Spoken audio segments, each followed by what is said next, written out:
A lot of people go into relationships, right? Courting, dating, whatever relationship, without knowing themselves. So know yourself. Be self-aware. What are your beliefs? What are your values?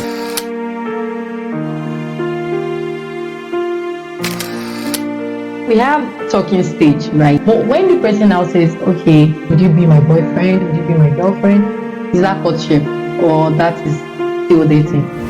So when you talk about talking stage, at every stage you are talking. Breakfast romance, when you now say, I hate men has come, men are, you're like, do I want to go through this all over again? It's tiring, starting from what's your favorite color, what's your favorite food? Hello everyone, my name is Arulua and welcome to another episode of BTV Podcast. Today I have with me Mrs. Tolu Afonja, an integrative marriage and relationship coach. I fondly call her Mrs. T, so you guys follow me all through this episode.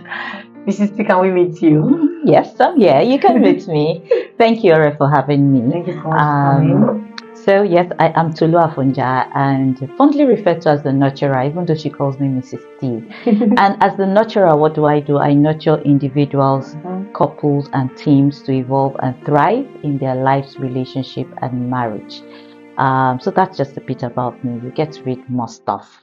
Awesome. And today we're going to be talking about dating versus courtship, which is like something that I think that it's very important in today. Because we have a lot of people saying that I'm in a relationship, and there's also people saying we're courting. So at what point are you in a relationship? At what point are you courting? I just want you to please clearly define that for us. Okay. So when you talk about relationship is as long as you are connected to somebody, even though you have not defined the relationship. We are emotional beings, we are relational beings. So myself and you, for example, on this program, we are in a relationship. However you want to call it, whether it is the host and guest relationship, it is defined as a relationship. So as long as people are connected, there is a relationship. Father, mother, daughter, sister, however you want to call it. But then when we come into dating is a kind of relationship that has a definition, and courting is another form of relationship that has its own definition. So both of them are relationships, but how do we define dating and how do we define courting, and what's the difference between dating and courting? Yes, so what is the difference between courtship? Because yes, I think that we really need to clearly define this thing so that people know. I am in a relationship. Am I even sure that I'm courting? Like, how do I know that I'm really courting? I've graduated from just being in a relationship to courting. Okay, so when you get to meet somebody, for example, you meet a guy, right? Probably the person is just your friend, maybe 2 or 3 days, and then you say, okay, let's go out on a date. Dating comes from the word date. So you go out on a date, and what is that date about? We're just getting to have fun, chill, gist and all. So some form of maybe romantic gestures if you want to do that. But dating is actually just having fun, getting to know the person, and to what extent will determine whether you want to take it to another level. But dating is, I'm knowing you, you're knowing me, let's just have fun, no commitments whatsoever, but can we be friends? And at the point of dating, you are just really gathering the basic information, observing and data gathering, that's what we call it. But when you now go on to courtship is a more intense commitment. So you have gathered all the data from the point of dating, and you're saying, okay, I think I like this person. I think that we can take this further to another step, to another level. Now, what does that further mean? Further means that I am considering doing life with this person. I am considering that we are aligned in terms of purpose, right? I am considering that we can be a team and work together, live together, enjoy our lives together. And so by the time you're going into courtship, there is a deeper commitment to the relationship. But at the point of dating, you are not at the point of doing life together. You have not entered that consideration at all. You are just, okay, let's have fun, let's get to meet ourselves, what's happening, what's this, what do you do, what do I do, and all, but after gathering all that data and information, you may now decide that, okay, I think I like this person, or I think that we have shared values, we have common interests and everything. He looks like somebody that we are aligned in some areas. The other person too is thinking in that direction. And usually in courtship, it is just that person that you're facing. But in dating, you have plenty of people you're dating. Oh, wow. But now we have talking stage, right? So we claim to have talking stage. And that is where you get to meet someone, you're just still talking one night, like that, it's a routine. But when the person now says, okay, we've been talking for the past 3 weeks, 1 month, I think I want to do life with you, right? And the person says, would you be my boyfriend? Would you be my girlfriend? Is that courtship, or that is still dating? So, the parties, we use these words differently depending on what's going on with the individual. So when you talk about talking stage, at every stage you're talking. Well, I'm just being funny. At every stage you're talking, but then talking stage could also be blended with dating, because when you're talking and you're dating, I like this person, but you may not be the only person you're talking to. True. Right? Especially if there hasn't been any commitment. So boyfriend, girlfriend, onto what?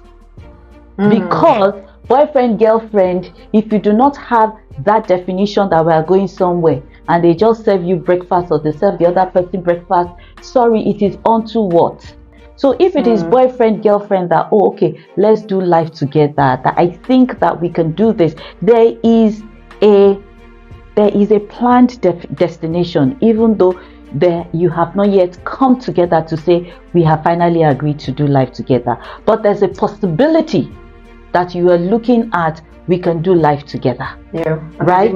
There's a main goal. So for some people, depending on tradition, depending on culture and all, they will say, once my boyfriend, already my husband, right? But then again, for some people in some traditions and culture, boyfriend is just, okay, let's see where this takes us to. Stop getting with the vibe. Let's just give the girl. Let's just be going. Let's see where it will take us to. Oh, wow. So as you are seeing, hoping that they don't ghost you along the journey, right? Hoping that you are not ghosted, or you don't ghost the other person along the journey. Then, if you continue along that line, we can go into maybe the next stage of courtship, and then go into engagement and every other thing they say is history. and that makes sense. But I'm going to pick on ghosting and serving breakfast. Number one is, why would any man walk up to a lady and say, let's get to know each other, you're calling her morning, night, like that, for a whole month, and all of a sudden you just ghost? And he's like, this thing can be painful, because he's like, why did you put that much energy if you know that you were not interested in this particular person in the first place, as a guy or as a lady? And after 1 month, 2 months, she's now interested, she's happy, she's excited, and you just ghost. What happens at that point? Is it like a psychological thing, or what exactly is wrong? Well, there's several things that could be going on. It's not clearly, you can't clearly say it is A or it is B or it is C. But there are different things that could be going on with the individual that does the ghosting, right? And the things could be, like you mentioned, psychological, it could be environmental, it could be anything going on with that person.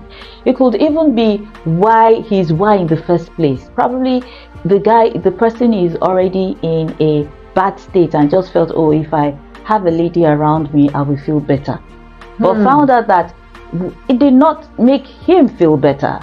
So probably he found out that, what am I doing? I am stuck. This is not helping that. So it may just be one of the things that he has tried to make himself feel better. Wow. Right? It could also be insecurities, right? So if we talk about, there's something we talk about attachment style. If this person is insecure in himself, then he will not be secure even when he's in a relationship. So it could be anything going on with the person. It could just be stress. It could just be, that he was really ready for a relationship and there was a major stressor that came into it, which he could not deal, which he could not handle, and says, I'm sorry, at this point in my life, I don't think I can manage having this relationship now. But are there no better ways of communicating these things than just ghost? For people that do not want to, and we have different personalities, different beings, right? There's some people that avoid confrontation. There's some people that do not know how to even say no, so they don't know how to give no, right? There's some people that are not assertive. Some people don't even know what they want in the first place. Some don't even know that they have stringed you along because their personality is such that they are so bubbly, sanguines, and the lady may have interpreted it to be something else. It's true. So if we do not have defined definitions of what is going on between us in this relationship, we are friends now, no strings attached, we are just this and all, then we know. But where, because I'm calling you in the middle of the night, you think that something is happening, how do you know I don't call 1,000,001 people like that in the middle of the night? Oh, wow. Right? But why are you calling me middle of the night? People have different ways of doing things, and you say, oh, sorry, my peak time is middle of the night. Oh, wow. That's when I call people, right? And you too, you don't know that that's my peak time. So after I drop phone calling you, I will call somebody else. It could be a man, it could be a woman, but you don't know my lifestyle. And that is why it's important to get to know the lifestyle. It's important to get to know the behavior, attitude, their values, their beliefs, and all of that. And really just know where you are in the grand scheme of things and not assume. Because assumptions is a major thing that makes people to feel otherwise, irrespective of what card they are playing. Okay, let me just give an example. If you see a guy that is very that is extroverted, that loves life and all of that, has a lot of friends, is sanguine, and just says hello, hi, how are you, and everything, and all that he's saying, he's just saying it, enjoying the moment, and he has gone past it. And then you're an introvert, reserved person and all, and because this guy just comes and you're in the middle, maybe in a gathering, and just come say hello, hi, my name is Kunle, and you just think you're special all of a sudden. Mister, I'm actually guilty of this thing, because if I meet someone is already asked, what's your surname, because I'm already matching already, then I'm adding that surname, I'm like, so it's better to, it's important that we, give ourselves some caution and not just allow our imagination to run wild. Yeah. Because you don't know what is going on with the other person. Okay, Mrs. T, so in doing courtship the right way, what are the things that you would advise that, young individuals, male, female, look out for in that process? What are the things that should be a total red flag? What are the things that should be a guide in the courtship process? So when we talk about courtship, you've moved from dating to courtship, right? And at that time, you have already identified that this is one person that there's a possibility of being committed to either party. So in that process, at that stage, you already have an idea of who this person is. And when I say who the person is, the beliefs, their values, what they even believe about marriage, doing life together. What are their beliefs about doing life together? At that point, you're also understanding the person's family background and how this has influenced this person, how this person is. Because understanding the background will give you an idea of how the person behaves and what is going to project into the future of this committed relationship. During courtship, you also get to observe what's going on, how this person is relating with his friends, her friends, family members, colleagues, their social network and family network basically.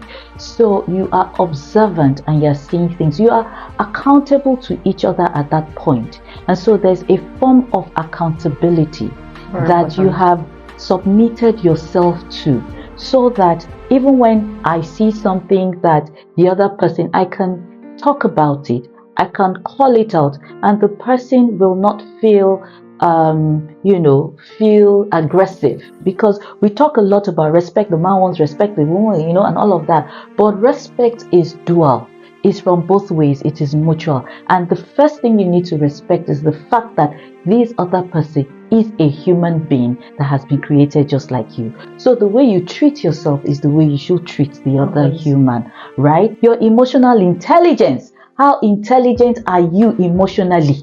Do you just lash out, or are you mindful in the moment of what emotion is going on within you and what you are projecting to your partner? And is your partner also, understanding what's going on with you and otherwise? So those are some of the things that you need to look out to. I mean, there's a million and more things to look out for, but the red flags for me, disrespect, aggression. Right? Once there's any form of disrespect, aggression, trying to bring the other person down, either in public or even in private. Most people will talk about in public, but then even in private, those are the kind of conversations that you should be having in courtship, so that you know exactly where you are going to. Courtship does not mean that you cannot call it off at any time. Once you get to a point that I am not okay with this, we are not comfortable with this, we are not aligned, right? Then have that conversation. And if you think you cannot have that conversation, call someone else to, have that conversation. I mean, a third party that will try to mediate that conversation. Come to an agreement or an arrangement that this is not working. But don't ghost. Don't ghost. Do not ghost. Do not ghost. Ghosting is not healthy. It's not for you, but for another person. So in a situation where you've been courting, I mean, you've seen marriage in view, there's a plan, there's a goal, and now all of these things happens and you're like, okay, let's call it off, right? The lady says, I'm done, or the guy says, I'm done. Now you know that you're going to breakfast, like we call it. That's like even breakfast pro max. How do you handle that situation? Because most times what he does to us is the fact that you're like, do I want to go through this all over again? It's tiring, starting from what's your favorite color, what's your favorite food? Like the whole process is just tiring. How do you manage that breakfast in court season and prepare for another phase of relationship than courtship? Well, the best way to manage it is to get help. The best way to manage it is to get help. But even before you get help, right? Because you may even be wondering, who do I talk to? Who can I connect with? Even the who may not be the first thing. Process the emotion. Identify and acknowledge that this is what has happened. Some people are served and yet they are still in denial. Right? Some people have been served and they are still in denial. Even that the service was served. God, after we look at breakfast, this is served. Why? Well, it's not a good thing. It's not something that, but those are the terminologies and the things we use now. So we are still in denial, and we move from that denial stage to accepting. But before you accept it, what needs to happen from denial? Sometimes the other person feels that, it's like you did not hear what I said. And then the person becomes more, in quotes, cruel, such that you can get the message. You pick yourself up and come to that place that I am worthy of love. This person did not see me worthy of his or her love, but I am worthy of love. Begin to love yourself again. It starts with self-love. Get help. If it's really, really traumatizing, get help. Get help. And by help, not go to Google or go and listen to someone random on Instagram giving you tips, because most times what we do now is we run to the social media whenever you're not looking for a sensation of people that their heart was broken. You even create a WhatsApp group and you now say, I hate men has come, men are, And the most amazing thing about getting help is, because I've been there too once, and it's the fact that you meet someone and you're like, okay, thank God I did not settle for less. It now makes a lot of sense. Okay, Miss T, so while we wrap up, what advice do you have for young individuals? First, for those that are looking at, starting a relationship, and those that are also courting, what would be like your, major top 3 tip or something? And these things would apply to whether you are preparing to go into a relationship or you are already in one, courting, as the case may be. A lot of people go into relationships, right? Courting, dating, whatever relationship, without knowing themselves. So know yourself.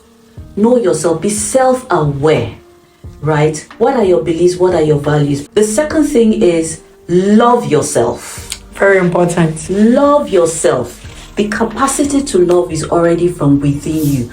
Don't give it out to someone else to be loving you, right? Love yourself. Have value in yourself. See yourself as someone who is worthy of love. But first, you love yourself. Then thirdly, know what you want. Know what you want. Identify, and you can know what you want if you do know yourself. So know what you want, and how, when you see what you want, when you hear what you want, when you feel what you want, you will know that this is it. I have entered it, right? And by doing that, projecting who you are and what you want will help you navigate relationships appropriately. Spot on, Miss T. I mean, know yourself so that when someone tells you what you're not, you know that, no, that is not where I am, right? Love yourself. I always recommend good food. Spoil yourself. So Miss T does this e-spa thing for women, which I think, because I've been to one, and it was really, really amazing, because lots of these women were saying, I've been married for 10 years. I've not gone for any social events out of my husband's family and my family. It's like, please love yourself. You're a complete being on your own. You don't need someone to make you complete. Please love yourself. It's very important. And also, the third one is know what you want. Yeah. So that when you say what you don't want, you know that, big, this is very flat. Carry on while I'll be going. Oh, so yeah, we have it on BTV podcast. Thank you so much for coming, Mrs. T. Thank you for having me. I had like a blast. I'm sure you guys had an amazing time too. Thank you so much for coming. Yeah, thank you.